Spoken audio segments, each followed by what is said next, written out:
datang dan selamat mengikuti webinar yang bertajuk Dampak Inflasi, Bunga Tinggi, dan Perang terhadap Investasi Pasar Modal Indonesia. Salam berbahagia dan semoga semuanya dalam keadaan sehat dan semangat.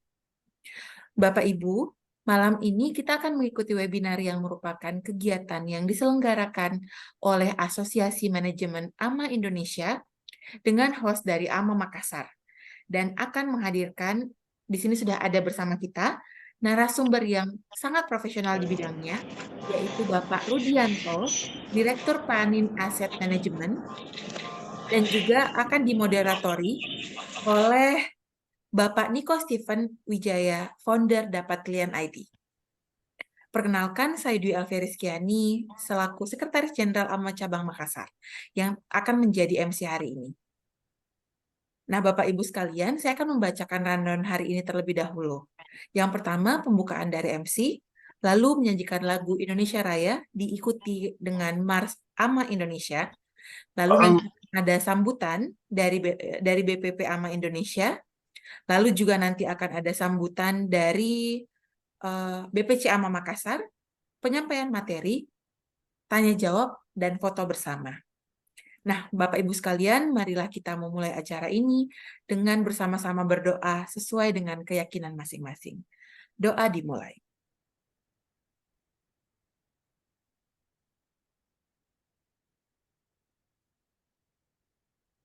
Selesai. Semoga acara ini dapat berlangsung dengan lancar dan bermanfaat bagi kita semua. Amin, amin ya Rabbal Alamin. Bapak Ibu sekalian, marilah kita melangkah ke acara selanjutnya, yaitu menyanyikan lagu Indonesia Raya.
Demikian tadi menyanyikan lagu Indonesia Raya. Selanjutnya Bapak Ibu, kita akan mendengarkan Mars AMA Indonesia yang nanti akan dilanjutkan dengan pemutaran profil dari AMA Indonesia.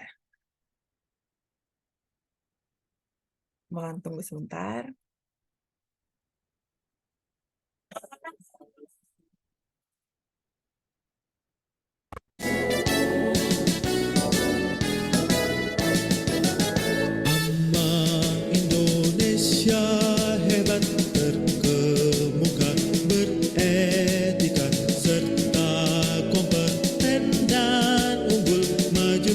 Bangsa negara, AMA melihat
dengan kami, AMA Indonesia Berjaya, Asosiasi Manajemen Indonesia.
Baik, Bapak Ibu sekalian, demikian tadi kita sudah mendengarkan dan menyaksikan lagu Mars AMA Indonesia dan juga profil dari AMA Indonesia. Menarik sekali ya nampaknya dari Sabang sampai Merauke nih.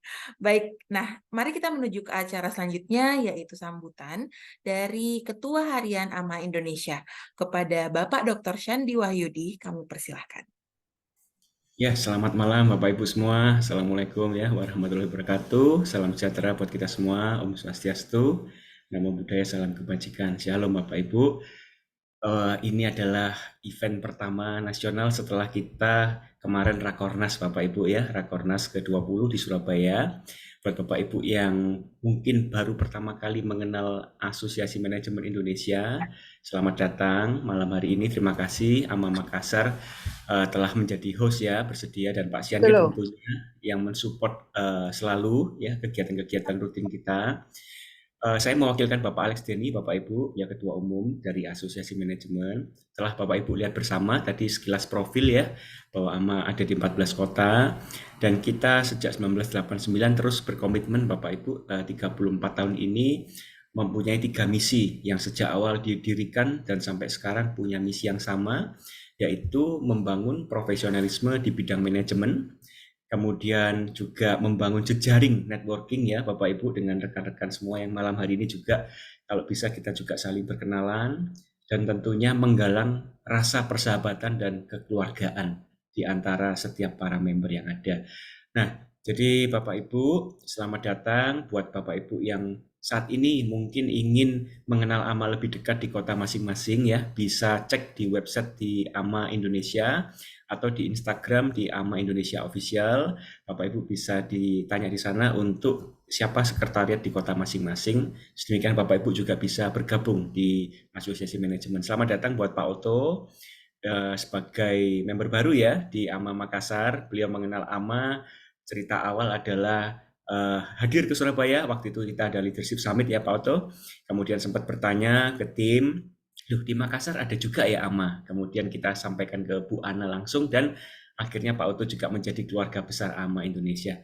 Selamat datang buat Pak Oto dan kawan-kawan semua yang belum join sebagai anggota atau keluarga AMA, kami tunggu kehadiran Anda. Sekian dari saya, Ibu Dwi, terima kasih, saya kembalikan ke Ibu.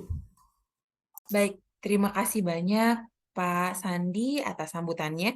Selanjutnya kita akan mendengarkan sambutan dari Presiden Asosiasi Manajemen AMA Indonesia Cabang Makassar. Kepada Ibu Ana Serafin, kami persilahkan. Mau di-unmute dulu, Bu Ana? Baik, makasih Bu Dwi. Maaf, saya tadi masih belum unmute. Selamat malam Bapak Ibu sekalian. Salam sehat sejahtera dan selamat berjumpa dalam webinar nasional Asosiasi Manajemen Indonesia atau lebih dikenal dengan AMA Indonesia. Dengan host kita Pak, dengan host malam ini kami dari AMA Chapter Makassar. Webinar malam ini menjadi istimewa dengan menghadirkan narasumber Bapak Rudianto, Direktur Panin Asset Management, dan dibantu moderator Bapak Niko Steven Wijaya, tadi menyebutkan sebagai founder dapatklien.id, yang beliau sekaligus juga adalah anggota AMA Makassar. Malam ini akan mengulas, webinar kita malam ini akan mengulas dampak inflasi, bunga tinggi, dan perang terhadap investasi pasar modal Indonesia. Melalui kesempatan ini saya selaku Ketua AMA Indonesia Chapter Makassar mengucapkan terima kasih dan penghargaan setinggi-tingginya kepada Bapak Rudianto atas kesediaannya menjadi pemateri webinar kita malam ini. Saya juga mewakili AMA Makassar, menyampaikan terima kasih kepada semua pihak yang tidak saya sebutkan satu persatu yang telah membantu dan memberikan dukungannya baik secara langsung maupun tidak langsung sehingga webinar ini dapat terselenggara dengan baik. Terakhir dan tidak lupa juga kepada seluruh peserta webinar yang telah hadir malam ini, baik dari Badan Pengurus Pusat, mulai dari Ketua Harian Bapak Sandi Wahyudi yang terus memberikan supportnya, VP Professional Development Bapak Sian Yat, para VP yang saya tidak sebutkan satu persatu, para Dewan Pembina, ada Pak Darmin dari BPC Medan, selamat malam Pak, para VP Professional Development, para VP Profesional, dan pengurus anggota AMA dari berbagai kota maupun rekan-rekan non-AMA yang telah mengikuti webinar malam ini. Kami ucapkan terima kasih. Besar harapan kami topik dan materi yang dibawakan malam ini bermanfaat bagi kita semua. Sebagaimana pepatah, tidak ada gading yang tak retak, kami mohon maaf apabila dalam pelaksanaan webinar malam ini terdapat kekurangan atau kesalahan yang mungkin tidak kami sengaja. Demikian kata sambutan dari saya. Akhir kata saya ucapkan selamat mengikuti webinar. Selanjutnya waktu dan ruang Zoom saya kembalikan kepada MC. Terima kasih. Baik, terima kasih banyak Ibu Ana atas sambutannya. Bapak Ibu sekalian, mungkin saat ini kita sering bertanya-tanya nih, apakah dan bagaimana nih gejolak ekonomi seperti inflasi yang meningkat, suku bunga yang naik, bahkan perang yang bagaimana caranya dapat mempengaruhi investasi di pasar modal. Hari ini, dalam acara ini, kita akan bersama-sama mencari jawaban atas pertanyaan tersebut dan mendapatkan pemahaman yang lebih dalam tentang dampaknya. Hari ini kita akan bersama-sama mendengarkan pemaparan materi dari Bapak Rudianto selaku Direktur Panin Asset Management dan juga dimoderatori oleh Bapak Niko Steven Wijaya, founder dari Dapat Klien ID. Bapak Niko sendiri merupakan pengusaha sukses asal Makassar yang juga berperan sebagai motivator handal dan selama ini berpengalaman selama 12 tahun di bidang self-improvement. Kami sampaikan kepada seluruh peserta yang ingin bertanya nantinya bisa open mic setelah penyampaian materi ataupun menaruh pertanyaannya di kolom chat ya. Kepada Pak Niko, saya serahkan untuk mengambil alih acara. Ya, terima kasih Bu Dwi. Pernahkah Bapak Ibu bertanya, apa yang membuat pasar modal naik turun? Atau siapa sebenarnya yang mengatur pasar modal Indonesia? Dan paling penting di atas semuanya, bagaimana mengambil keuntungan dalam pasar modal? Perkenalkan, nama saya Niko Steven Wijaya, moderator hari ini. Selamat malam Bapak Ibu peserta National Weekly Webinar Asosiasi Manajemen Indonesia. Selamat datang dan selamat mengikuti webinar bertema Dampak Inflasi, Bunga Tinggi dan Perang terhadap Investasi Pasar Modal Indonesia. Malam ini kita akan mengikuti webinar yang merupakan kegiatan yang diselenggarakan oleh Asosiasi Manajemen AMA Indonesia dengan host AMA Makassar dan menghadirkan narasumber sangat profesional di bidangnya, Bapak Rudianto, Direktur Penin Assets Management. Sebelum Pak Rudianto, kita bicara tentang bagaimana inflasi, bunga tinggi, dan perang terhadap pasar modal Indonesia. Saya ingin menggunakan waktu 30 detik di awal ini untuk mengakui Bapak Ibu adalah orang sukses. Karena saya percaya sukses bukan ditentukan dari apa yang dimiliki, tapi ditentukan dari komitmen. Komitmen untuk terus meningkatkan diri dan meningkatkan manfaat diri. Dan itulah yang Bapak Ibu lakukan malam ini. Saya juga percaya waktu adalah aset paling berharga yang kita miliki saat ini. Saya ucapkan selamat. Karena kemungkinannya adalah Bapak Ibu bisa saja melakukan hal lain daripada ikut webinar malam ini. Bapak Ibu bisa nonton Netflix, makan atau kumpul dengan keluarga, atau ngafe dengan teman. Tapi dari semua yang Bapak Ibu pilih lakukan, Bapak Ibu memilih keputusan tepat untuk berada di sini. Itu sesuatu yang saya tidak anggap remeh. Sebagai balasannya, saya mewakili AMA Makassar akan melakukan segalanya dengan seluruh kemampuan saya, membuat waktu Bapak Ibu berharga di sini. Saat ini pasar modal, sebelum saya lanjut, karena AMA Makassar adalah host, saya mewakili AMA Makassar hari ini. Ada aturan rumah dalam webinar kali ini. Yang pertama adalah Bapak Ibu harus partisipasi. Kenapa harus partisipasi? Karena percuma pembicaranya handal, percuma materinya sangat bagus, tapi kalau tidak partisipasi, Bapak Ibu jadinya teralihkan fokusnya. Jadi saya mau tes dulu partisipasi Bapak Ibu di sini. Silakan ketik di kolom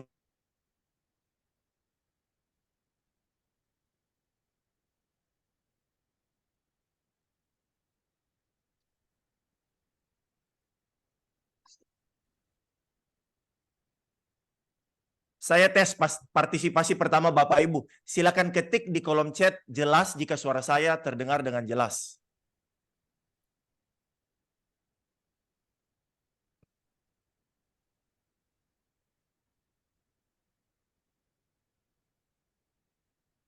Ya, jelas. Oke, terima kasih. Yang pertama tadi partisipasi. Yang kedua, aktifkan kamera Bapak Ibu.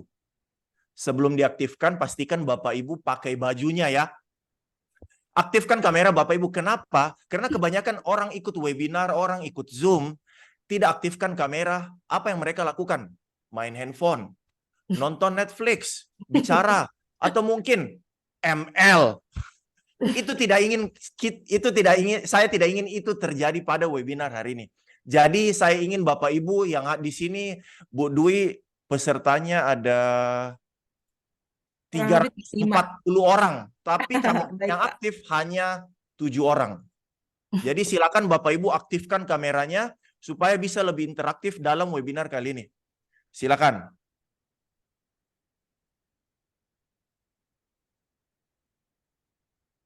Masih ada yang belum aktifkan kameranya, silakan saya beri waktu.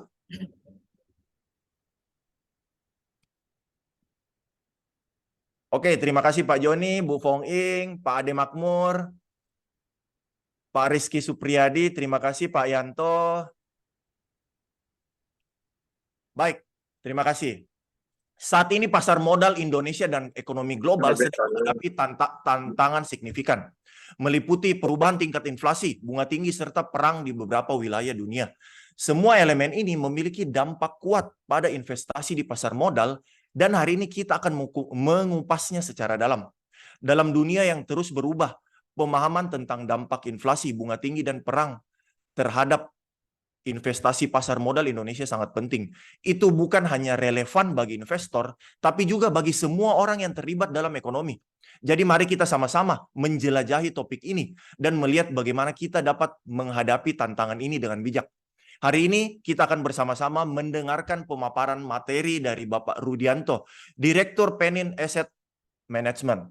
Bapak Rudianto saat ini menjabat sebagai Direktur Penin Asset Management yang bertanggung jawab untuk aktivitas divisi operasi, pengembangan bisnis, dan pemasaran retail. Di tahun 2006 sampai 2012, sebagai Senior Research and Investment Analyst di infovesta.com. Bersama perusahaan mengembangkan metode pemeringkatan reksadana dan obligasi yang digunakan sebagai dasar pemberian penghargaan reksadana secara nasional. Beliau juga mengembangkan infovesta.com, digunakan sebagai acuan pengambilan keputusan investasi oleh institusi seperti asuransi, yayasan, dana pensiun, dan manajer investasi di Indonesia. Di tahun 2011 sampai 2012, beliau sebagai Oversight Komite PT Askes Persero, sekarang BPJS Kesehatan, sebagai Komite Investasi Independen, Pak Rudianto memberikan pandangan mengenai kondisi ekonomi dan pasar modal, serta memberikan masukan untuk pengelolaan investasi perusahaan. Sekarang, bagi peserta yang ingin bertanya, silakan taruh di kolom chat atau unmute setelah materi diberikan. Jadi langsung saya berikan ke Pak Rudianto. Selamat malam Pak Rudianto. Selamat malam Pak Niko. Ya, Suara silakan saya- Pak Rudianto. Ya, suara saya jelas Pak? Jelas, sangat jelas Pak. Baik. Oke, selamat malam Bapak Ibu semua. Terima kasih kepada Asosiasi AMA Indonesia, khususnya AMA Makassar, yang telah mengundang saya hari ini. Hari ini kita diskusi saja ya, sharing saja. Jadi mungkin nanti kalau mau tanya jawab lebih detail juga boleh. Untuk materinya saya mungkin akan agak lebih cepat begitu. Oke. Ya. Jadi tadi sesuai dengan pertanyaannya, apakah saat ini bunga Amerika naik gitu kan? Ada perang Israel Hamas, Pilpres bentar lagi, laporan keuangan mulai keluar.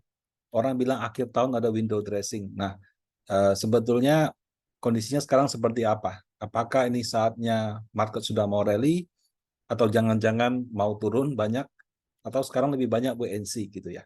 Nah, kebetulan materi ini kami buat untuk kegiatan Outlook bulanan yang kami selenggarakan di Panin Aset, dan topiknya sesuai dengan permintaan dari AMA. Jadi saya pakai materi yang sama. Yang pertama dari suku bunga dulu. Tadi di awal Pak Niko mengatakan suku bunga itu yang menentukan siapa gitu. Ini saya ambil data dari Federal Reserve. Federal Reserve itu Bank Indonesia, Bank Sentralnya Amerika Serikat. Jadi kalau di sini kita sebut BI, Bank Sentral itu Bank Indonesia. Di Amerika itu orang sebut Federal Reserve. Ya, Federal Reserve itu bank sentralnya sana. Nah, mereka itu rapat 1 tahun itu ada 1, 2, 3, 4, 5, 6, 7, 8. 1 tahun itu mereka rapat 8 kali. Kadang-kadang jedanya 1 bulan, kadang-kadang 1,5 bulan. Seperti itu. Nah, kita punya IHSG, kita punya rupiah. Kalau Bapak Ibu beli FR, sampai dengan bulan Juni-Juli baik-baik saja. Bagus bahkan. Harganya juga naiknya bagus. Tiba-tiba di bulan September, nggak ada angin, nggak ada hujan, kalau Bapak Ibu masih ingat, rupiahnya tiba-tiba 16.000. Kemudian IHSG-nya turun banyak. IHSG-nya nggak terlalu banyak, tapi LQ45-nya turunnya hampir 5% gitu. Kemudian pada saat yang sama, Bapak Ibu kalau yang obligasi FR di bank gitu kan, itu juga harganya juga turun. Apa yang terjadi pada bulan September? Kenapa terjadi hal seperti itu? Jadi pada bulan September 2020, tepatnya tanggal 19-20 September, itu Bank Sentral Amerika mereka rapat. Rapat tersebut mereka putuskan bunganya tetap. Jadi di bulan Juli 5 sampai 5,25, di bulan Juli mereka naikkan. Mungkin bisa dibantu mute dulu sama panitia, maaf ya, terima kasih. Nah, kemudian pada bulan September, ya.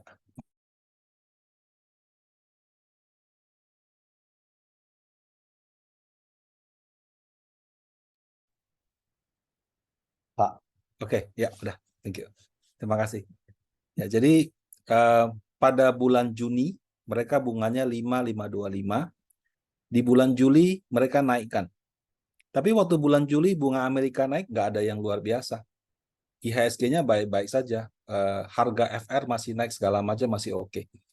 Tapi di September pada rapat ini, begitu rapatnya selesai, langsung rupiah itu dalam beberapa hari dari 15.000 naik terus ke 16.000.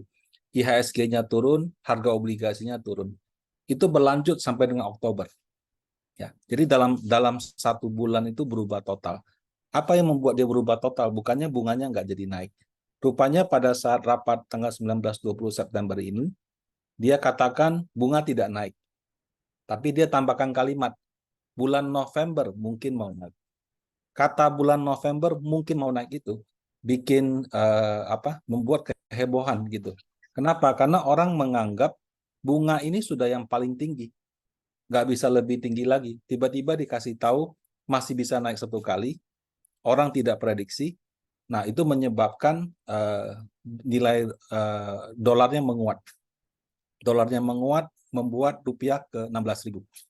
Karena dolarnya menguat, dana asing yang tadinya beli obligasi Indonesia, beli saham Indonesia, di negaranya dia sekarang obligasinya kasih bunga tinggi. Terus kalau dia invest di negara dia, itu kan nggak ada resiko kurs. Bayangkan Bapak Ibu punya dolar, modalnya dolar. Invest di Indonesia. Memang lebih untung karena obligasinya kasih bunga lebih tinggi. Tapi kan pada saat dikembalikan, itu harus dikonvert dari rupiah ke dolar. Nah, kalau sekarang ada obligasi dolar yang bunganya itu sudah sama atau lebih tinggi daripada Indonesia, ngapain lagi dia invest ke luar negeri? Itu menyebabkan dana asing ditarik. Ya. Jadi dana asing keluar dari surat utang negara, dana asing keluar dari IHSG, menyebabkan harga saham sama harga obligasi turun. Jadi satu kalimat bulan bulan September ini nggak naik, tapi rapat berikutnya pada bulan November mungkin mau naik. Cuma 1 kalimat itu. Nah, kalau gitu kenapa sekarang rupiahnya 15.500 lagi? Kenapa IHSG-nya sudah rebound? Kenapa harga obligasinya sudah baik-baik lagi? Nah, pada rapat yang dilakukan tanggal 31 Oktober sampai 1 November, dia putuskan sekali lagi bunganya sama, ya, juga tidak berubah. Nah, kali ini kalimatnya dia tambahkan, oke, bunganya kami mungkin masih mau naikkan bunga kalau angka inflasi di sana terlalu tinggi.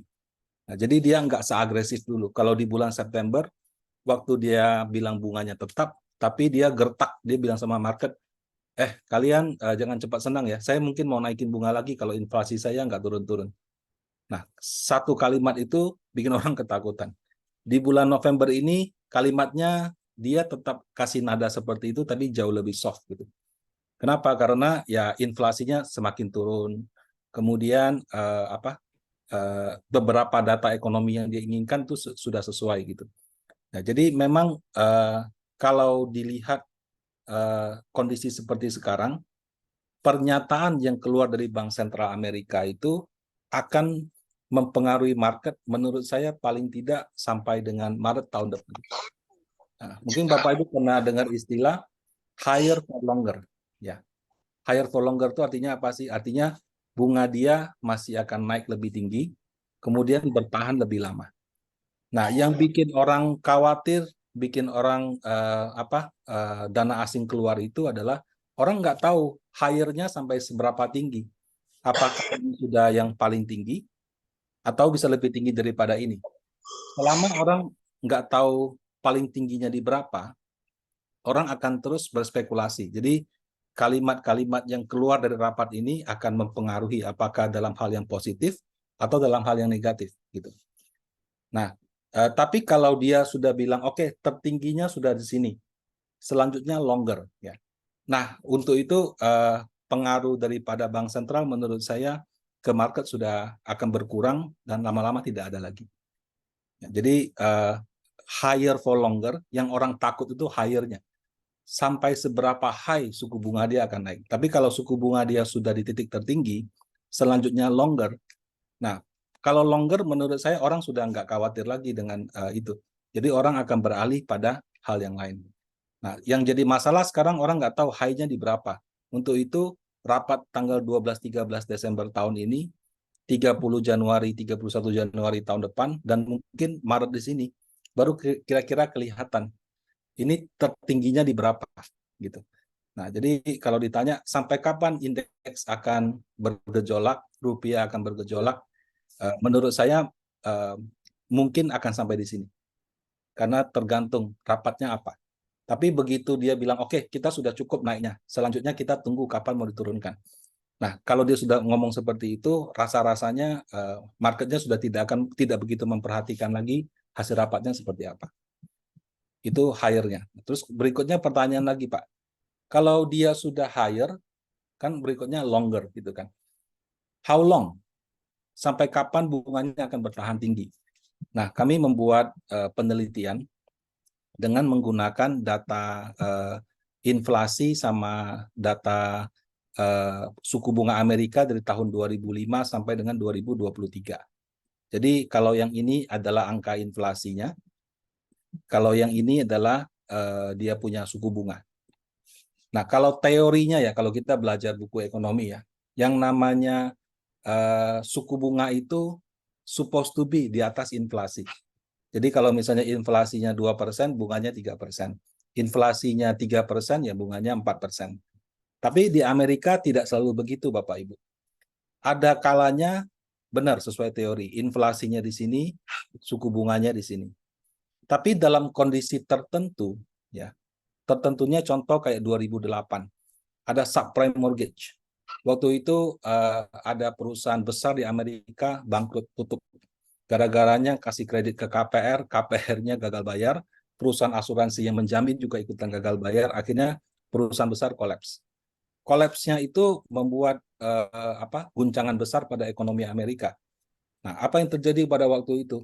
Pemerintahnya bilang, oh kalau begitu sampai dengan ekonomi pulih, kita akan bikin bunganya 0%. Jadi dari tahun 2008 sampai dengan tahun 2016, bunga Amerika 0%. Pada waktu itu inflasinya sudah 1-2-3%. Nggak apa-apa.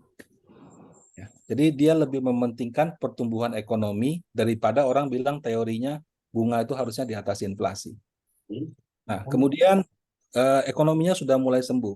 Dia mulai naikin pelan-pelan. Ketemu pandemi 2020. Diturunkan lagi lah bunga ke 0%. Ya, jadi kalau Amerika Serikat itu ekonominya guncang sedikit, dia akan turunkan bunga dengan cepat. Dia tidak seperti buku-buku teori yang kalau inflasinya tinggi dia naikin bunga. Karena buat dia lebih penting pertumbuhan ekonomi, seperti itu. Nah, waktu bunganya tinggi, kita perhatikan ya, itu pernah bertahan 14 bulan. Di sini. Pernah bertahan 5 bulan. Di sini. Pernah juga di sini 6 bulan. Nah, kalau dia naikin bunga terakhir kali bulan Juli 2023, kemudian asumsi ini bertahan 14 bulan, berarti kalau Juli 2023 tambah 12 bulan, Juli 2024. Tambah 2 bulan lagi, September 2024. Jadi mengacu kepada data historis, paling lama ya, longernya itu menurut saya cuma sampai di bulan September 2024. Pada saat itu kemungkinan bunga akan turun. Kenapa? Karena paling lama dia pernah tahan bunganya cuma 14 bulan. Nah ini. Bagaimana dengan Indonesia, Pak? Nah, kalau Indonesia itu sesuai buku teori, Bapak Ibu. Jadi kalau kita punya pejabat sesuai buku. Yang ini inflasi, yang ini suku bunga. Nah, waktu inflasi tinggi, suku bunga kita naik. Waktu inflasinya turun, suku bunga kita turun. Inflasi tinggi, suku bunga naik, inflasi turun, suku bunga turun. Jadi kalau kita punya pejabat itu sesuai textbook, dan kalau kita perhatikan memang tidak selalu, tapi biasanya yang namanya BI rate-nya pasti lebih tinggi daripada inflasi. Nah, jadi kalau di Indonesia kita mau tahu bunga naik, bunga turun, itu kita lihat aja data inflasi. Kalau inflasinya sudah turun, bunga juga pasti akan turun. Kalau inflasinya tinggi, ya bunganya akan naik. Kalau Amerika enggak. Amerika tuh yang jadi perhatian pertumbuhan ekonominya. Jadi kadang-kadang inflasinya tinggi dia juga tidak peduli gitu. Kemudian kalau kita lihat dari lamanya waktu bunga bertahan di atas, pernah 4 bulan, pernah 7 bulan, pernah 11 bulan, pernah 10 bulan, 7 bulan, 9 dan 8. paling lama 11 bulan. Nah, BI rate kemarin naik di bulan Oktober, kaget, semua orang nggak ada yang duga. Itu dia bilang karena rupiahnya sudah 16.000, Pak. Kalau saya nggak naikkan bisa lebih kacau lagi. Nah, anggap Oktober itu yang terakhir. Berarti kalau Oktober 2023 tambah 11 bulan, jatuhnya juga September 2024. Nah, jadi kebetulan nih ya, yang Amerika kalau 14 bulan, jatuhnya di September 2024. Indonesia kalau 11 bulan, itu juga jatuhnya di September 2024. Jadi kalau ditanya kapan suku bunga akan turun, Pak? Kemungkinan paling lama itu di September 2024. Nah, teorinya kalau bunga turun, harga obligasi bisa naik. Jadi kalau misalnya Bapak Ibu beli obligasi pemerintah sekarang, atau beli lewat reksadana pendapatan tetap panen aset yang beli obligasi pemerintah, pada saat bunganya turun, harganya berpotensi naik. Tapi turunnya kapan, Pak? Itu baru September 2024. Nah, jadi apakah ini saat yang tepat untuk ambil? Kalau misalnya Bapak Ibu mau ambil dan bisa pegang minimal sampai September 2024, saya rekomendasikan. Tapi kalau saya beli hari ini, bulan depan pasti naik nggak? Nggak tahu. Karena bulan depan omongan dia bisa beda lagi gitu. Nah, itu sangat tergantung kepada data-data inflasi. Nah, jadi ini tentang suku bunga. Ya. Berikutnya, kita sekarang lagi panas dari luar negeri ya. Ada perang Israel sama Hamas. Pertanyaannya Pak, kalau mereka berperang dampaknya kemana gitu? Nah, secara historis Bapak Ibu, kalau terjadi perang, biasanya itu akan dampak ke harga komoditi. Spesifik harga minyak gitu. Harga minyak, harga batu bara. Persis seperti perang Rusia-Ukraina gitu.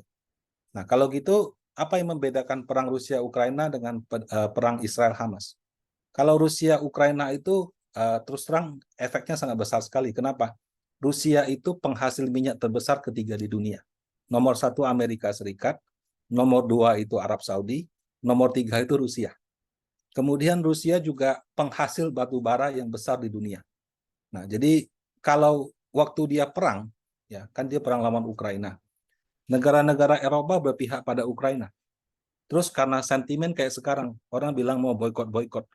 Minyaknya Rusia diboikot sama Eropa. Batu baranya juga diboikot. Gasnya juga diboikot gitu. Nah, itu menyebabkan gangguan demand supply. Jadi gangguannya bukan nggak ada supply, tapi demand-nya itu ada, cuma nggak mau beli dari supply yang ada. Nah, itu bikin harga minyak tinggi, harga batu bara tinggi, harga gas tinggi. Nah, apakah Israel Hamas akan ada efek yang sama?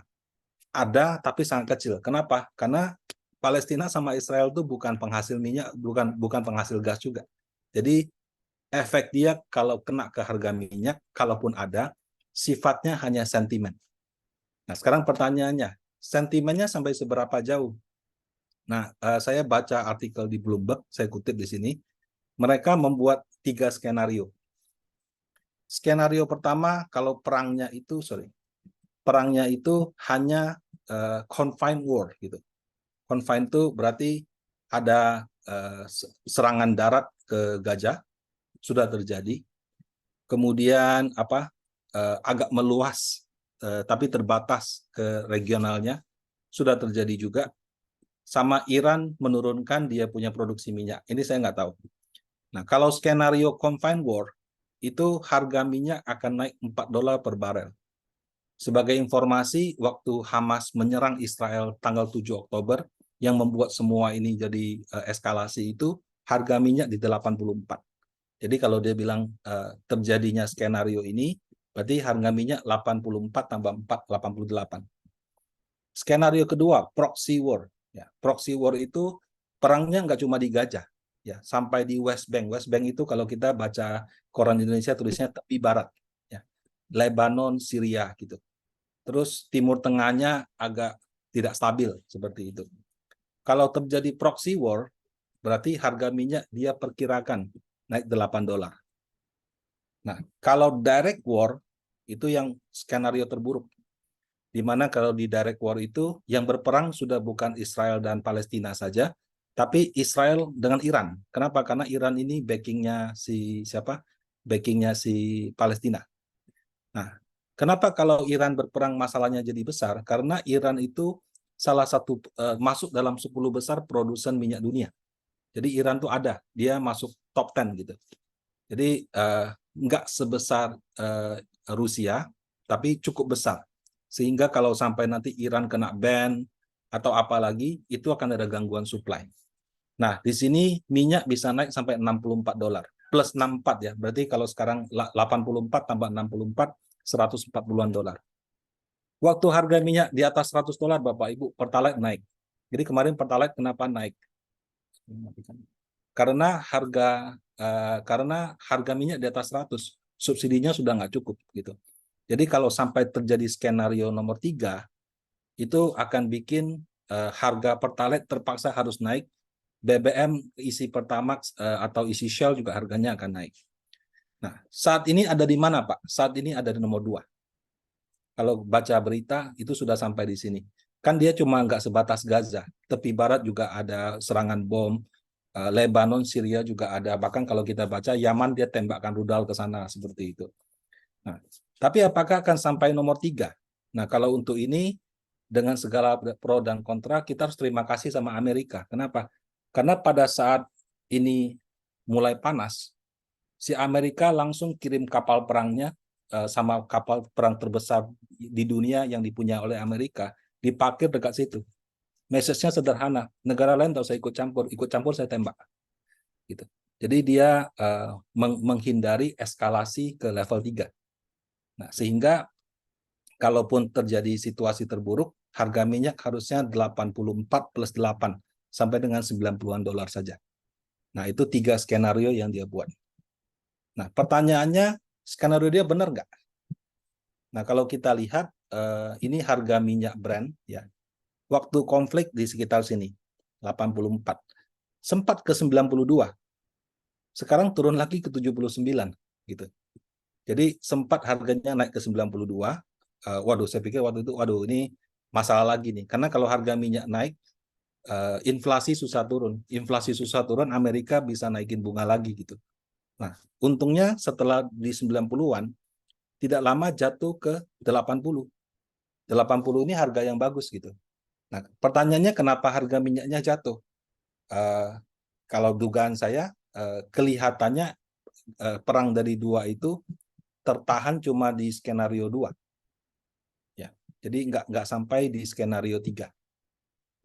Kemudian kalau sekarang harga minyak karena sentimen Israel Hamas tidak meluas, berarti kan lebih terbatas kepada lebih balik lagi ke teorinya, supply sama demand. Nah, saat ini kalau kita baca koran ya atau Bapak Ibu mungkin merasakan bisnisnya langsung ya. Bisnis kayaknya kan tidak agak-agak sepi juga. Ya, maksudnya tidak seramai dulu. Saya naik pesawat bandaranya tidak seramai yang saya biasanya pergi gitu. Ya, ada yang bilang anggaran pemilunya belum turun, Pak. Ada yang bilang ini sudah bulan kuartal 3, Pak. Itu biasanya orang cari duit, Pak, karena kuartal 4 orang liburan gitu. Kuartal 4 orang bulan Desember liburan. Jadi nggak gitu aktif seperti itu. Tapi yang saya rasakan memang sekarang pertumbuhan ekonomi sedang tidak sesuai target. Kita target 5%, itu dapatnya 4,9. Eropa sama Amerika Serikat karena harga minyak yang tinggi, inflasi yang tinggi, daya beli lagi turun. China 2023 di awal tahun dia bilang dia buka ekonominya. Sempat ada harapan, tapi ada masalah di propertinya. Kemudian dia itu terlalu ketat waktu COVID, waktu pandemi. Orang mau balik lagi malas seperti itu. Terus kalau di China, kalau misalnya kita terlalu hebat, maksudnya mau monopoli atau apa, bisa-bisa direkturnya dipanggil sama pemerintah 2 bulan nggak ada kabar gitu. Nah, jadi China itu sekarang mau tumbuh karena propertinya bermasalah, dia mau tumbuh agak susah. Investor asing dia harapkan masuk, orang melihat beberapa contoh seperti itu, maksudnya juga ragu-ragu. Jadi China sendiri juga nggak gitu tumbuh. Nah, karena itu saya melihat demand-nya kurang bagus. Demand-nya kurang bagus, nah, itu yang menurut saya akhirnya membuat harga minyak turun ke 79. Bagus nggak? Kalau harga minyak bisa di 60 sampai 80, itu bagus. Itu produsen senang, konsumen senang. Kalau di atas 80, produsennya senang, konsumennya teriak. Untuk apa juga kan kita bisa untung, tapi kalau yang beli barang sama kita makin miskin dari waktu ke waktu. Lama-lama kan dia mati juga. Nah, jadi kalau dia bisa stabil di 80-an lah ya, 80 plus, itu akan bagus ya, akan bantu ekonomi pulih lebih cepat. Kalau 100-an ya, kayak tahun lalu sempat di sini, Pertalite itu naik. Jadi waktu dia 90-an, waduh ini Pertalite saya ketar-ketir bakal naik apa enggak. Kalau Pertalite naik itu akan jelek juga ke ekonomi kita. Nah, untungnya setelah di 92 di situ turun lagi. Nah, ini untuk view tentang konflik Israel sama Hamas dan pengaruhnya ke ekonomi. Nah, berikutnya politik bagaimana, Pak? Nah, ini Pak Jokowi beberapa waktu lalu kan mengundang makan tiga calon presiden. Kalau yang kita ikutin berita sekarang kan, yang heboh itu bukan presidennya, tapi wakil presidennya. Karena Mahkamah Konstitusi kan, ya menurut dia ada pelanggaran etik, terus segala macam. Nah, kalau kita mau melihat secara objektif ya, terlepas daripada kita dukung pasangan A, B, atau C, wakil presiden itu di mana-mana, dari zaman dulu sampai sekarang, itu fungsinya untuk dapatin suara Bapak Ibu. Seperti contoh dulu Pak Jokowi sama Pak Maruf Amin. Ya, Pak Jokowi ingin Pak Maruf Amin bantu beliau untuk dapatkan suara pemilih Muslim misalnya. Tapi pada saat menjalankan presidennya, mungkin lebih banyak fokus di Pak Jokowinya. Pak Maruf Amin mungkin dikasih tanggung jawab, tapi lebih terbatas. Nah, jadi secara historis, calon wakil presiden itu lebih kepada vote getter. Jadi untuk bantu dapatin ini. Fokusnya itu di presidennya. Ya, kita mungkin terlalu terlibat drama, terlalu banyak lihat drama-drama politik sehingga terlalu fokus di cawapresnya. Padahal seharusnya kita fokus sama presidennya. Nah, kalau kita fokus sama presidennya, ada 3 calon ini, ada 1 calon ya yang duduknya berhadapan mengatakan mau perubahan ya, namanya sudah koalisi perubahan. Ada 2 calon lagi ya, mungkin ada 1 yang mendukung full, ada 1 yang mungkin sama partainya sekarang lagi kurang bagus situasinya, tapi pada dasarnya ingin melanjutkan mungkin dengan beberapa revisi-revisi. Nah, kalau dari sisi politik, dari kami melihatnya seperti ini. Pak Jokowi punya tingkat kepuasan atau approval rate itu di 80%. Setahu saya tidak ada presiden yang 1 tahun sebelum masa jabatannya selesai bisa punya tingkat kepuasan setinggi itu. Tidak pernah ada. Di negara manapun tidak ada. Di mana-mana kalau sudah 1 tahun sebelum selesai, cenderung akan turun. Apalagi kalau sudah tidak menjabat lagi. Pak Jokowi enggak, tinggi. Karena sangat tinggi, itu menunjukkan bahwa masyarakat ingin apa yang ada itu dilanjutkan. Ya, tentu ada pro dan kontra, ada plus dan minus, tapi cenderung lebih mau ini dilanjutkan. Nah, ketika mau dilanjutkan, maka kalau calon presidennya itu cenderung yang unggul, yang mau melanjutkan, maka tidak ada hal yang di luar dugaan di market. Itu akan positif. Tapi kalau misalnya masyarakatnya mau melanjutkan, tapi calon presiden yang sekarang elektabilitasnya tinggi adalah yang berseberangan, nah mungkin itu akan membuat orang lebih WNC. Nah, berhubung calon yang mau melanjutkan itu dia punya elektabilitas tinggi, ya kemungkinan kalau nggak Pak Prabowo ya Pak Ganjar. Tidak bermaksud untuk merendahkan Pak Anies ya, di 3-tiganya calon presiden yang baik. Tapi kalau misalnya Pak Prabowo atau Pak Ganjar bisa melanjutkan, ya tidak ada hal-hal kejutan sehingga UNC-nya tidak terlalu lama. Ya. Kalau ditanya idealnya seperti apa? Idealnya itu pemilu 1 putaran. Kemudian yang nomor 2, idealnya kalau yang menang bisa merangkul yang kalah. Kita berkaca saja pada pengalaman 2014. 2014 Pak Jokowi menang, tapi DPR-nya tidak sampai 50%. Waktu itu bahkan yang partai terbesar saja yang menjabat sebagai ketua DPR, itu yang menjabat dari partai yang nomor 2, nomor 3. Gitu. Nah, akhirnya mau kerja juga susah, mau bikin undang-undang juga susah. Baru di 2019, Pak Jokowi begitu menang, dia langsung ajak Pak Prabowo ketemu di MRT. Partai-partainya dirangkul. Nah, karena presiden sama DPR-nya kompak, undang-undang yang butuh waktu lama berhasil dituntaskan. Undang-undang Cipta Kerja, undang-undang Cipta Kerja, undang-undang yang di sektor jasa keuangan, undang-undang yang di bidang kesehatan, sekali revisi beberapa undang-undang sekaligus dan bisa jalan sekaligus. Nah, itu berjalan dengan baik.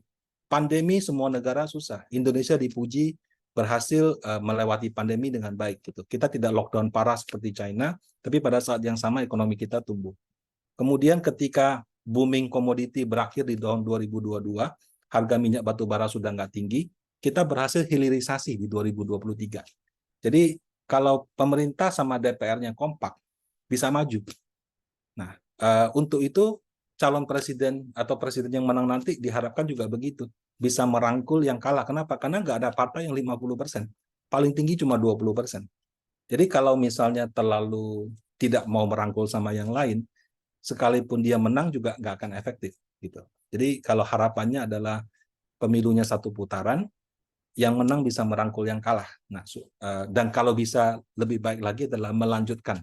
Karena kerja sekarang sudah bagus, kalaupun dianggap harus diperbaiki, ya tinggal diperbaiki aja. Nah, itu kira-kira untuk politik. Tapi kalau dari sisi pasar modal, menurut saya, Pilpres kita tuh di Februari 2024. Pada saat itu, perhatian kita tuh masih terlalu terfokus pada Bank Sentral US. Jadi, kalaupun hasil Pilpresnya bagus, tapi pada saat itu Bank Sentral US naikin bunga, tetap akan turun pasar modal.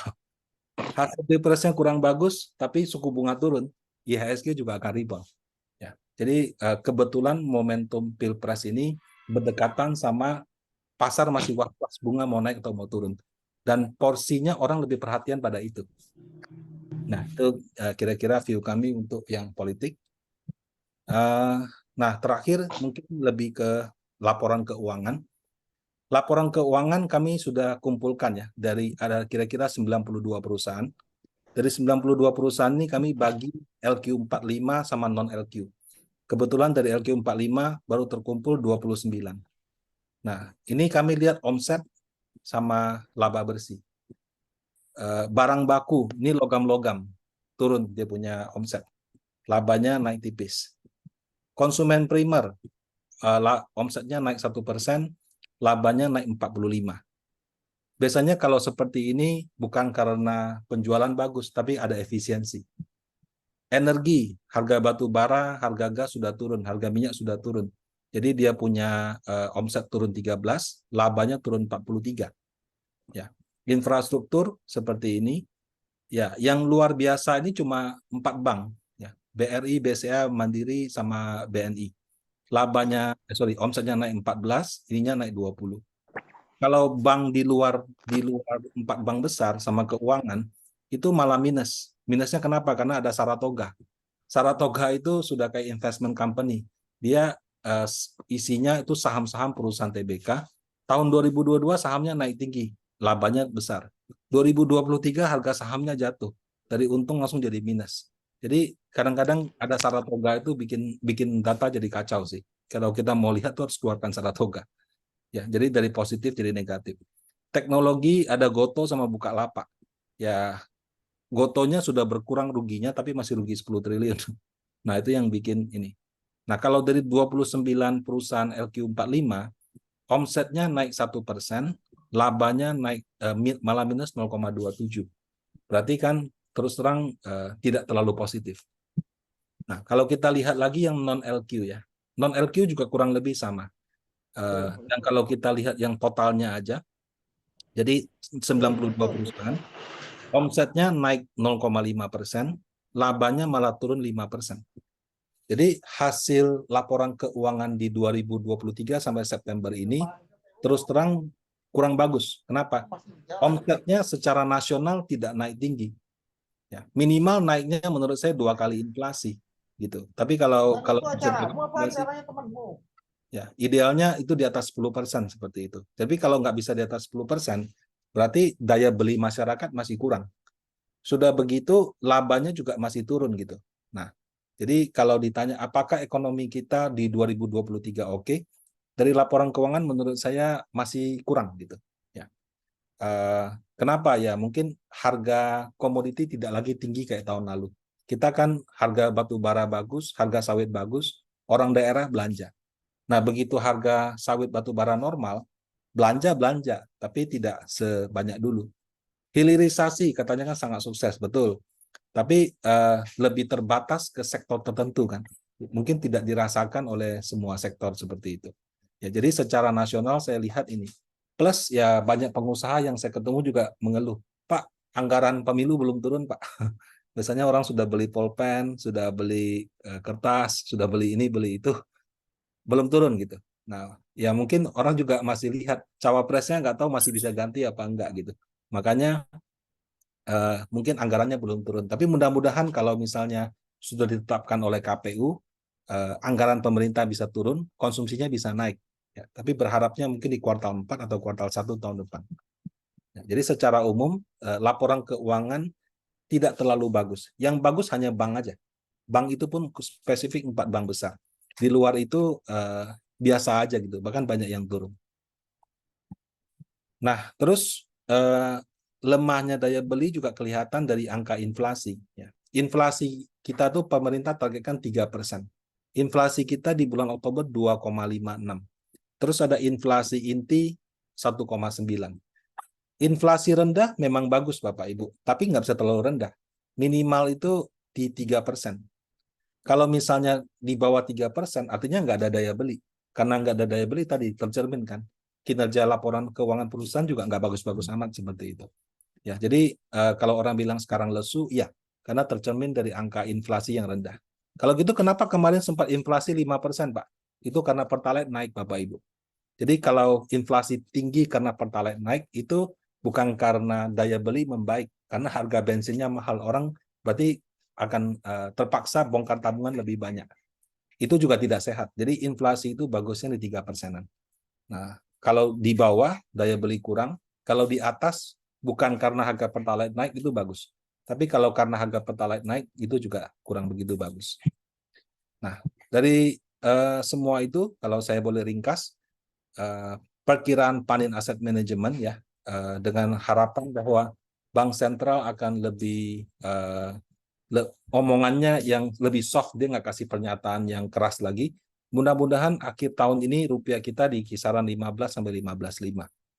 Nah, IHSG kemarin kami proyeksikan di 7.400 karena kami perkirakan bunga akan turun tahun ini. Ternyata turunnya mungkin baru terjadi tahun depan. Sehingga untuk tahun ini kami perkirakan wajarnya di 72. Tahun depan mungkin bisa di level sekitar 8.000. Dengan harapan bunga sudah turun, itu juga positif untuk saham. Nah, kalau obligasi pemerintah kami memperkirakan yield wajarnya di 6 sampai 6,5.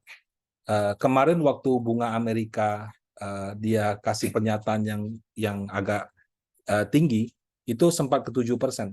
Kalau nanti bisa dari 7% turun ke 6 sampai 6,5, itu artinya harga obligasi kira-kira akan naik.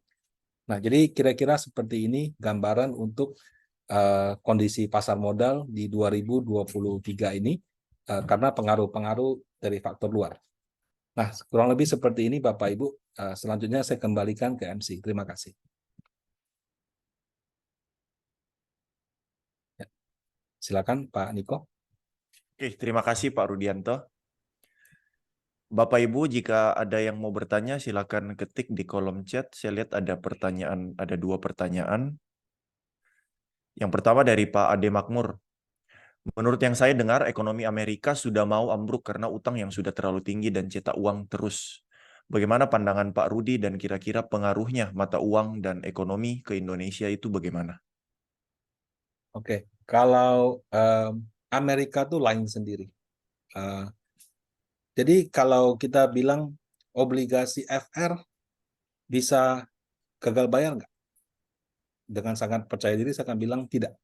Obligasi negara tidak akan gagal bayar. Kenapa? Karena pemerintah punya wewenang untuk mencetak uang. Ya. Jadi kalau misalnya nggak bisa bayar obligasi, nggak bisa bayar waktu jatuh tempo, tinggal pemerintah cetak uang aja untuk bayar obligasi yang sudah ada. Tapi pada kenyataannya kita pernah baca kan beberapa negara gagal bayar kan. Nepal gagal bayar, Argentina gagal bayar gitu ya. Kok bisa? Kan pemerintah dia tinggal cetak uang. Biasanya negara yang gagal bayar itu, Bapak Ibu, itu gagal bayarnya bukan di obligasi mata uang lokalnya, tapi obligasi dolarnya. Jadi dia gagal bayar itu dia pinjam dalam bentuk mata uang lokal, pinjam dalam bentuk mata uang dolar. Yang lokal dia apes-apes cetak uang aja. Yang dolar kan dia nggak bisa cetak. Jadi gagal bayarnya di situ. Jadi kalau dia gagal bayar karena dia pinjam dalam mata uang asing ini. Nah, Amerika mata uangnya sudah dolar, dipakai di seluruh dunia. Ya. Kita punya harga minyak satuannya dolar. Kita mau ekspor impor barang ke Cina sekalipun juga pakai dolar. Kita jalan-jalan bawa dolar sama bawa rupiah, dolar bisa langsung tukar di tempat itu. Terlalu dominan gitu. Jadi nggak bisa mengubah kebiasaan orang untuk meninggalkan dolar. Nah, jadi enaknya Amerika, dia sudah boleh cetak dolar. Jadi dengan logika begitu, dia harusnya nggak akan gagal bayar. Nah, buktinya dia sudah pinjam uang begitu banyak saja, rupiah yang tadinya 15.000 bisa 15.600. Nah, jadi kalau diasumsikan dia bisa cetak uang untuk bayar dolarnya, bayar dia punya hutang, resikonya apa? Kursnya jatuh kan? Kenyataannya kan enggak, kursnya makin kuat. Ya, jadi khusus untuk Amerika sendiri itu dia case khusus, Pak. Jadi yang dilihat dari Amerika apa? Bunganya naik atau bunganya turun. Kalau bunganya naik, dolarnya akan menguat. Kalau bunganya turun, dolarnya akan melemah. Urusan dia hutangnya banyak, inflasinya tinggi atau apa, people don't care. Saya misalnya sama Bapak Ibu dagang. Anda masukin barangnya dari Singapura, dari Cina, mata uangnya dolar. Anda kasih saya invoice, itu kan dari dolar hitungannya. Urusan Amerikanya punya hutang banyak kan Anda nggak peduli. Karena kita bertransaksi dolar, bahkan tidak ada kaitannya sama Amerika sama sekali gitu. Nah, jadi karena kasus seperti itu, menurut saya Amerika untuk waktu 20, 30, bahkan 40 tahun ke depan tidak ada masalah. Ya. Oke, orang bilang hutangnya banyak segala macam, ya sudah, dia tinggal ganti undang-undangnya, tinggal cetak uang baru lagi. Tapi kalau gara-gara itu orang berkurang kepercayaannya bisa. Tapi untuk mengganti dominasi dolar, menurut saya masih butuh waktu puluhan tahun gitu. Ya. Jadi pertanyaannya kira-kira pengaruhnya ke Indonesia gimana, Pak? Pengaruh dari apa, Pak? Dolar ya atau apa?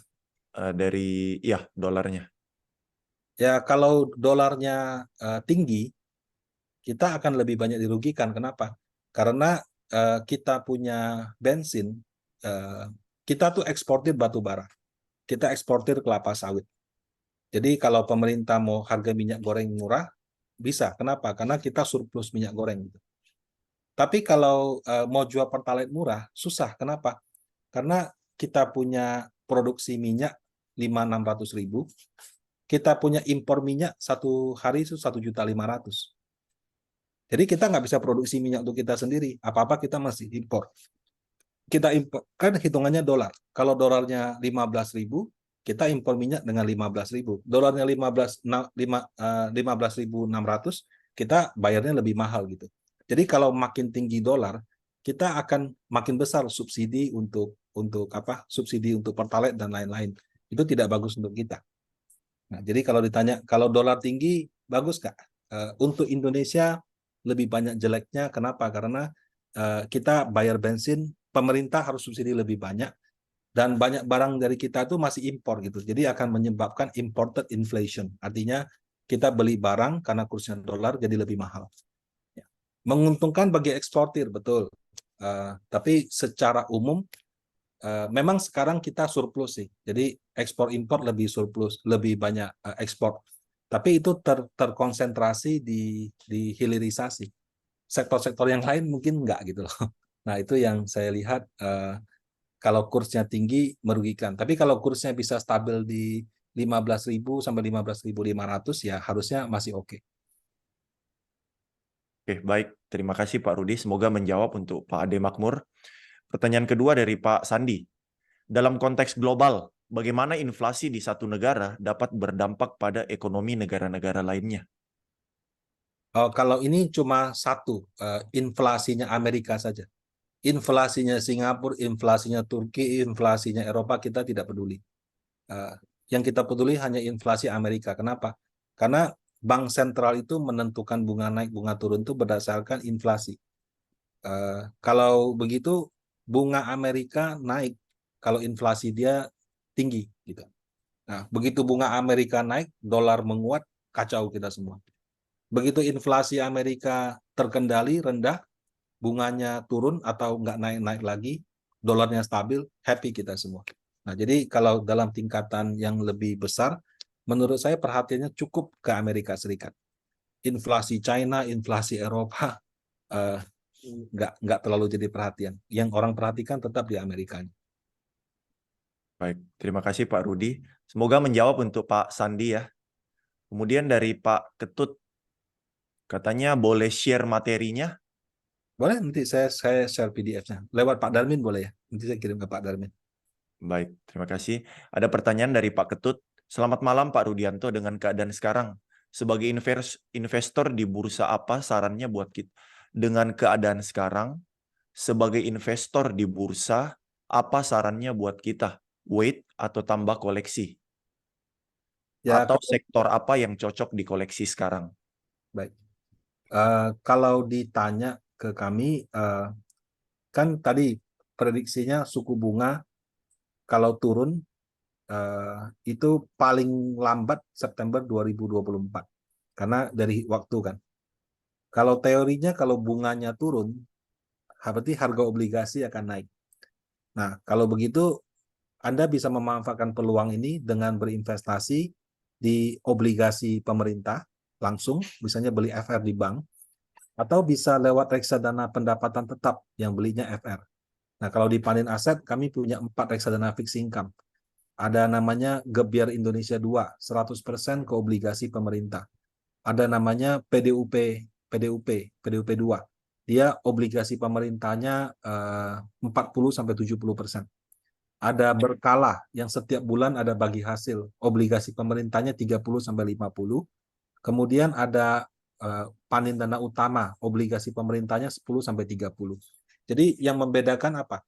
Kalau misalkan kondisi bunga turun, harga obligasi naik, yang naik itu biasanya harga obligasi pemerintah. Kalau corporate nggak begitu berubah. Berubah tapi nggak banyak. Jadi kalau kita mau mendapatkan capital gain, kita beli reksadana yang banyak obligasi pemerintahnya.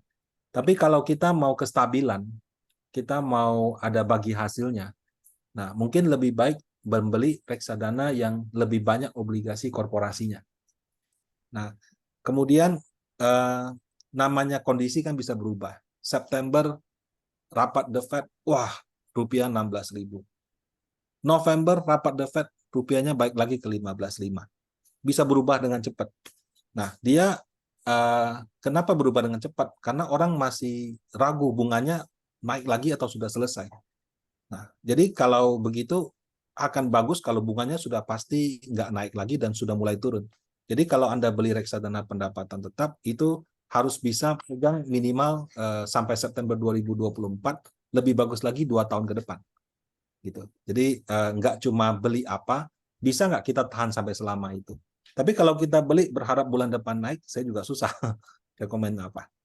Nah, kalau yang saham, nah kami reksadana kan bukan sekuritas. Jadi Anda percayakan ke manajer investasi, kami yang kelola. Jadi kalau mau saham langsung bisa bertanya ke perusahaan sekuritas di kota Bapak Ibu, bisa ke Panin Sekuritas atau sekuritas yang lain terserah. Nah, kalau dari reksadana yang kami kelola, saham itu agak unik.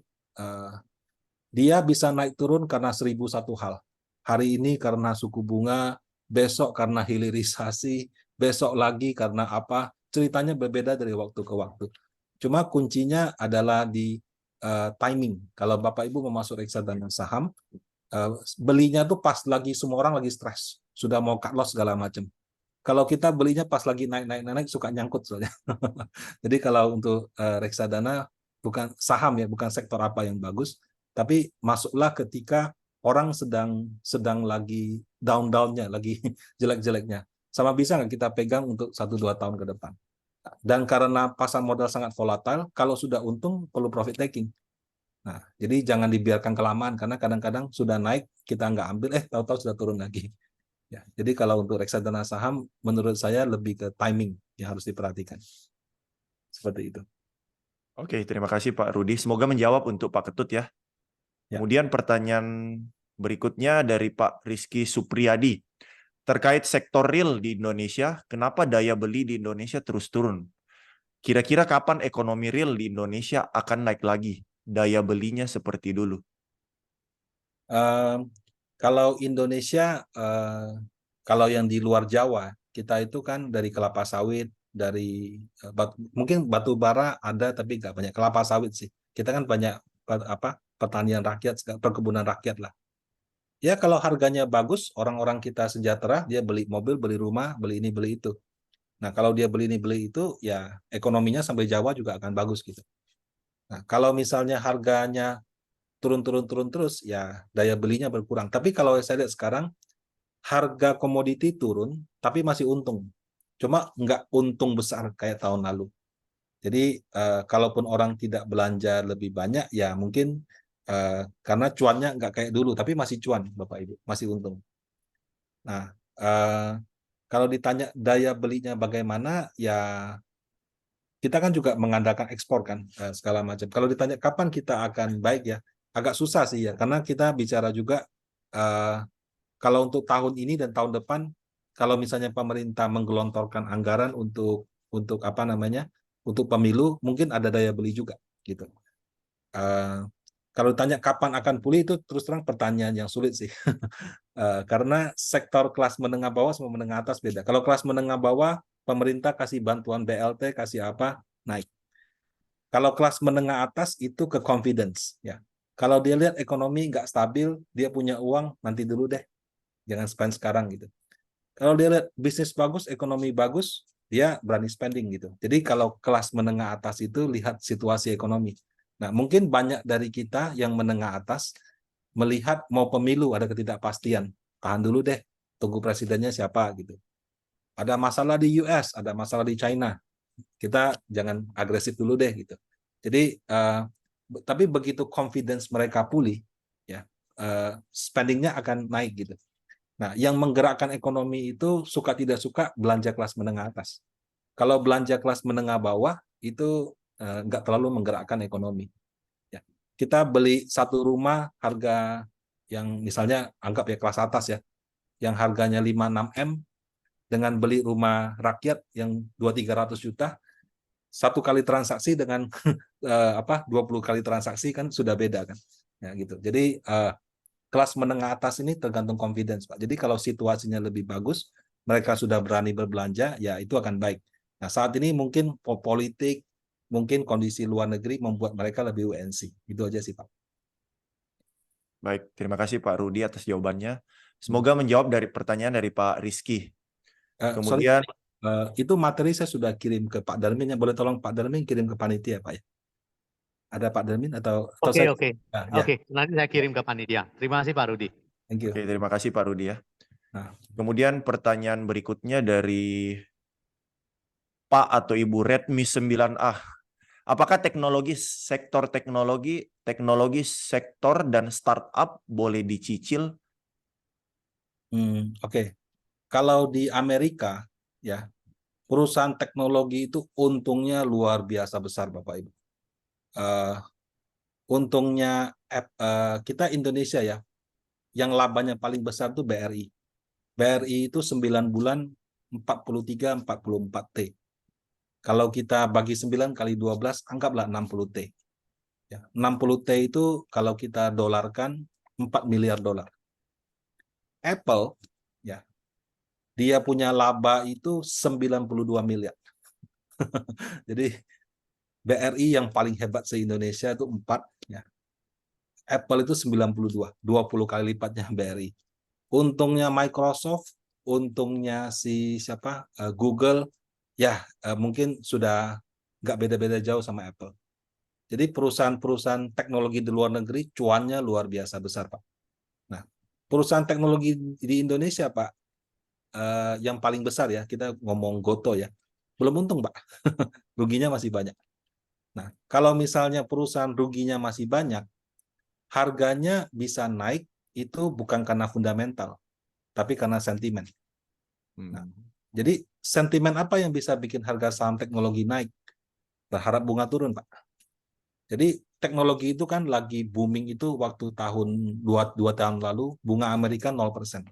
Bisa pinjam uang murah, kemudian spekulasi sana-sini, perusahaan walaupun tidak untung, pokoknya ada kata tag-nya, harganya naik. Begitu bunga naik, semua itu stop, Pak.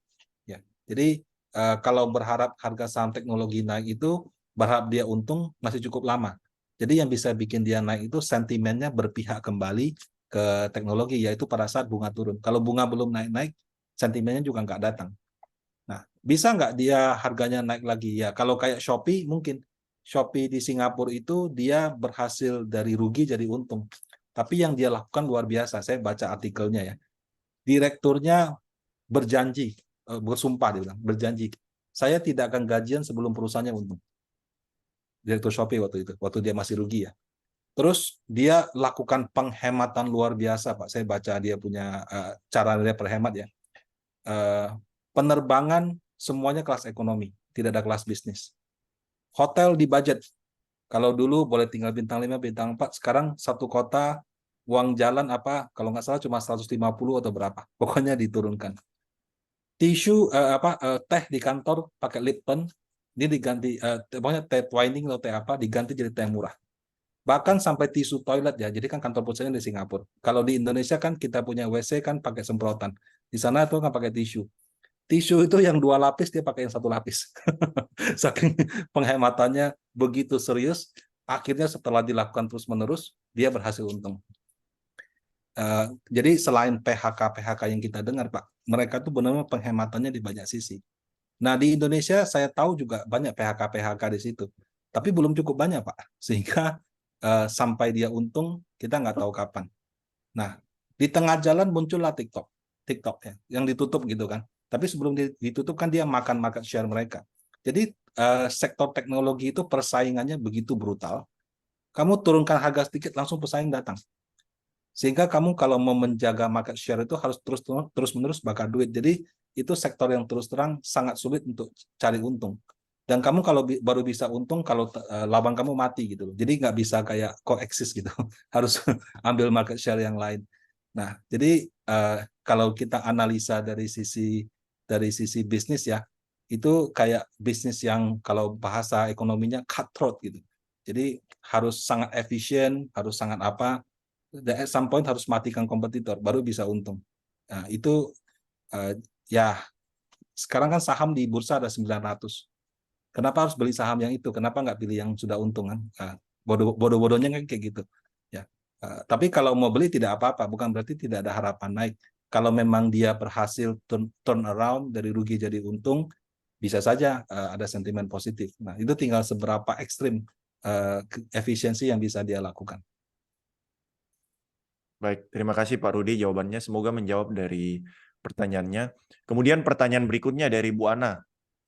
Apakah bisa diprediksi masih akan berapa lama dominasi Amerika terhadap kebijakan suku bunga dan pasar modal negara lain, termasuk Indonesia?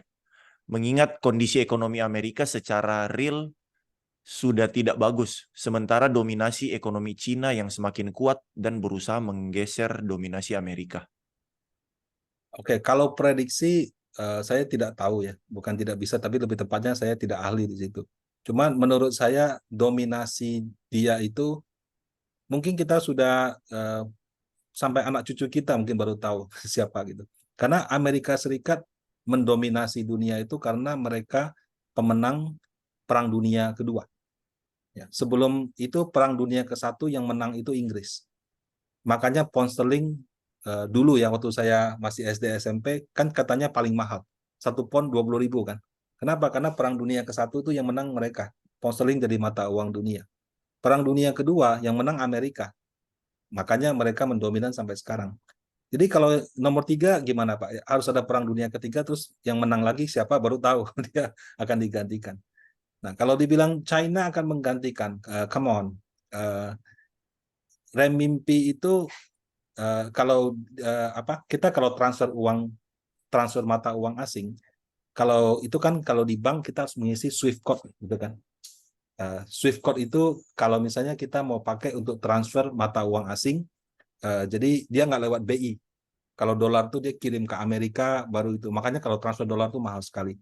Nah, Swift code itu dipakai di seluruh dunia. mereka setiap bulan keluarkan data gitu. Dari sekian banyak mata uang, nomor satu paling banyak itu Amerika Serikat, US dollar, 60%. Nomor dua itu euro, 20-an%. Nomor tiga itu kalau nggak pound sterling, Japanese yen, kira-kira 5-6%. Renminbi itu cuma 3%, Bapak Ibu. Jadi itu 1/20-nya Amerika.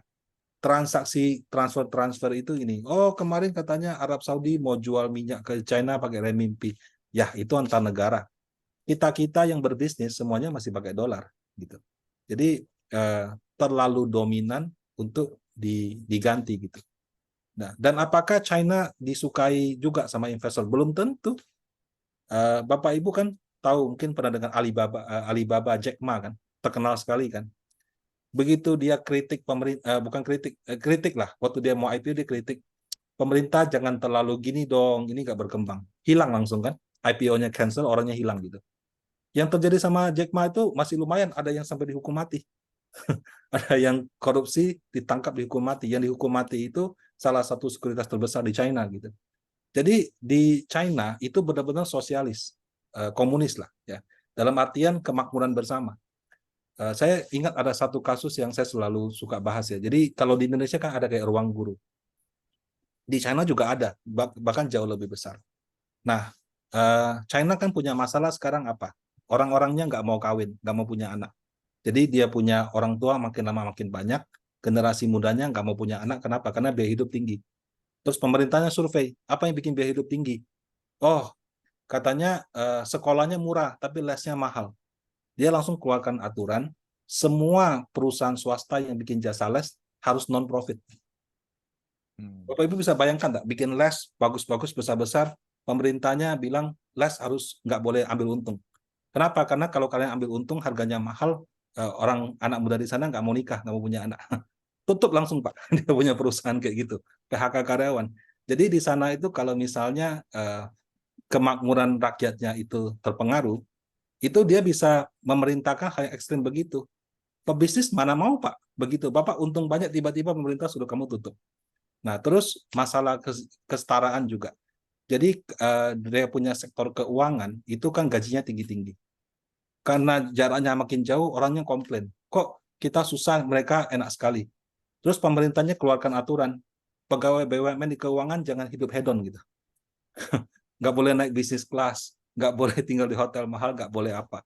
Lah, kalau saya gajinya tinggi, saya mau naik bisnis kelas, salah saya apa gitu. Nah, itu saya kasih contoh. Jadi itu bukan negara yang 100% kapitalis gitu. Orang-orang yang bisnis lebih enak di negara yang kapitalis. Kalau saya bagus, cuan saya banyak, saya mau foya-foya, saya punya hak gitu. Nah, China tidak begitu Bapak Ibu. Ya, jadi kalau dibilang apakah China diminati investor, belum tentu juga. Yang terlalu besar bisa nggak ya kayak tadi di Google aja banyak kok cerita-cerita kayak gitu kok. Ya, pokoknya pegawai disuruh tidak hidup handle pasti ada itu data-data itu.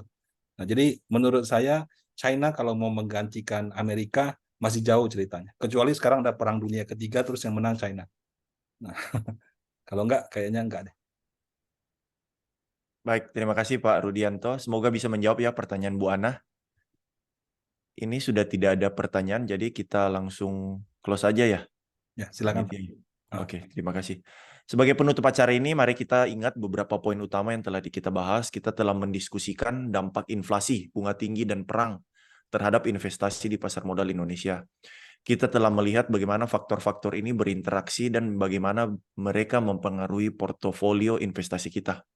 Saya ingin mengucapkan terima kasih kepada pembicara narasumber Pak Rudianto. Terima kasih Pak Rudianto yang telah berbagi pengetahuan dan pandangan dengan kita hari ini. Semua presentasi dan diskusi yang telah diberikan sangat berharga. Jadi sekarang saya berikan langsung ke MC. Silakan MC. Baik, terima kasih banyak Pak Rudianto atas materinya yang luar biasa dan juga Pak Niko ya yang sudah memandu diskusi pada malam hari ini. Sebagai bentuk apresiasi, kami akan memberikan e-sertifikat kepada Bapak Rudianto atas sharingnya yang sangat insightful dan bermanfaat. Untuk menyerahkan sertifikat, kami undang Bapak Sianiet SE, MSI, MP, NLP selaku VP Professional Development BPP AMA Indonesia. Baik, Bapak Ibu, terima kasih. Bu Dwi, Pak Niko, terima kasih banyak ya sudah support acara yang luar biasa pada malam hari ini. Bapak Ibu, mohon stay dulu ya, karena sebagai dokumentasi untuk kita bersama ini AMA seluruh Indonesia ini ada 14 kota, nanti kita bisa foto bersama ya, Bu Dwi ya. Nah, sebagai ucapan terima kasih ke Pak Rudianto dari BPP AMA Indonesia ya, ada e-sertifikat untuk Bapak, dan Terima kasih Pak. ya ini e-sertifikatnya.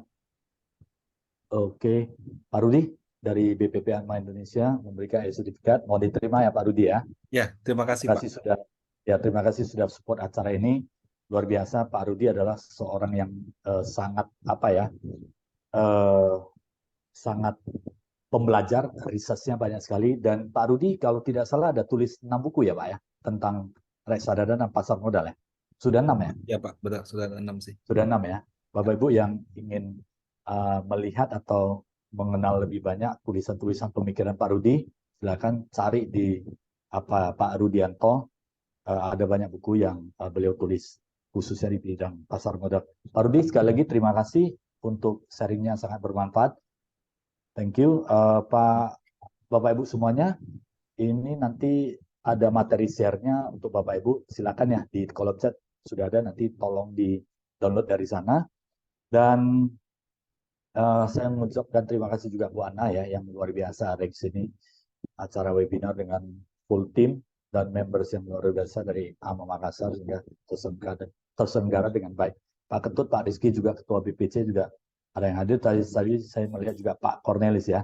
Nah, Bapak Ibu izinkan saya untuk sedikit memberikan informasi yang bermanfaat. Hari Sabtu tanggal 11 November dari AMA Padang ini Anda memberikan workshop ya di bidang K3 perusahaan.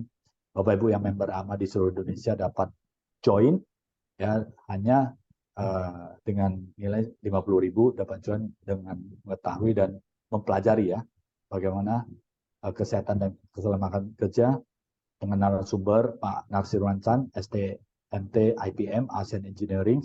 Beliau sangat pakar di bidang K3.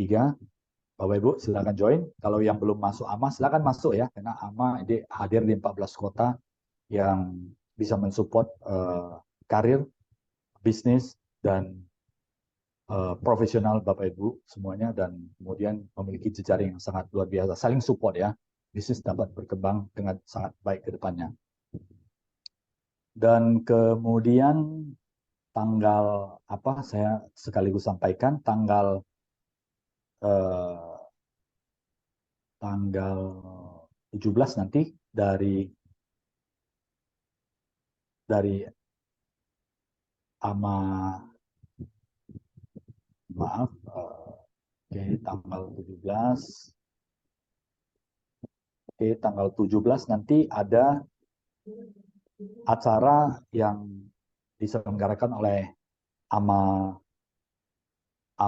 Bali ya. Kebetulan saya berkunjung ke Bali dan memberikan sedikit tentang Star Business, mana strategi model bisnis yang sudah teruji untuk meningkatkan profit dan pertumbuhan perusahaan di banyak kota di Indonesia. Banyak klien yang sudah saya support dan sharing, dan juga ada pembicara lain dari IDX Denpasar ya, Pak Igusti Agus Adiasa, dan pembina AMA Bali juga Iputu Santika, dan kemudian ada Bu Safiera Arita Banurea ya dari Mekari Talenta yang akan memberikan sharing kepada Bapak Ibu semuanya, khususnya di Bali ya. Offline bagi members AMA cukup 60.000, kita bisa ngobrol, dinner, coffee break bersama. Nah di AMA Indonesia ini menarik Bapak Ibu semuanya. Selain bisa kita mengembangkan profesional bersama di bisnis maupun di profesi masing-masing Bapak Ibu, juga adalah tempat networking kita bersama yang luar biasa. Bapak Ibu bayangkan, 14 kota setiap bulan kita bertemu melalui Zoom. Dan Bapak Ibu di kota manapun berada, silakan join. Amat di kota yang ada acaranya, Bapak Ibu lagi sedang di Jakarta, di Tangerang, kemudian di Padang, di Lampung, Palembang, Medan, di Makassar, di Malang, Surabaya. Bapak Ibu, semua pengurus dan members AMA itu sangat welcoming Bapak Ibu semuanya. Sehingga AMA Indonesia ini adalah sebuah jaringan yang luar biasa yang sangat mendukung ya proses pengembangan bisnis dan manajemen. Banyak pengusaha profesional karena stakeholder kita ada 4. Government ada, kemudian youth, education, corporate, dan para profesional. Kita berkumpul bersama untuk mengembangkan manajemen kita untuk yang lebih baik. Tentunya berkontribusi untuk bangsa dan negara Indonesia. Baik, terima kasih Bapak Ibu semuanya. Dan sekali lagi saya ucapkan terima kasih kepada Pak Rudianto ya yang sudah berkenan share, dan terlebih kepada Pak Sandi ya, Pak Sandi juga ketua harian kita yang selalu mensupport sehingga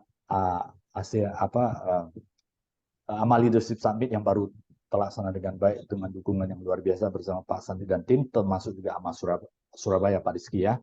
Dan Pak Niko, thank you Pak, Bapak drive sangat luar biasa sekali, appreciate. Demikian juga Bu Dwi ya. Saya kembalikan ke Bu Dwi lagi. Bu Dwi, kita bisa foto bersama untuk sebagai Siap, Pak. dokumentasi ya. Baik, Thank you. Pak. Mumpung teman-teman masih ada nih. Siap, Bapak-Bapak, silakan menyalakan kamera. Kita foto bersama terlebih dahulu. Ini ada 2 halaman. Silakan menyalakan kamera dan tersenyum. Dan juga bisa seperti Pak Sandi nih. Betul sekali, AMA Makassar. Saya punten nggak bisa. Ini karena harus tekan tombol screen ya. Bapak berikan senyum terbaiknya malam hari ini. 1, 2, 3. Tahan Bapak Ibu, tahan. Pokoknya kita ada 2 halaman nih, nggak terlalu banyak. 1 lagi. 1, 2, 3. Siap, terima kasih banyak Bapak Ibu sekalian malam hari ini atas kerjasamanya dan kehadirannya di kegiatan webinar AMA Indonesia dengan host AMA Makassar malam hari ini. Kami ucapkan terima kasih banyak sekali lagi dan mohon maaf atas segala kekurangan. Sampai jumpa di kegiatan webinar selanjutnya. Selamat malam, selamat beristirahat. Have a nice night semuanya. Terima kasih. Terima Thank kasih you, Pak terima Rudianto, kasih. Pak Pak Niko, Darmin, terima terima kasih kasih Pak banyak Darmin. Bu Ana.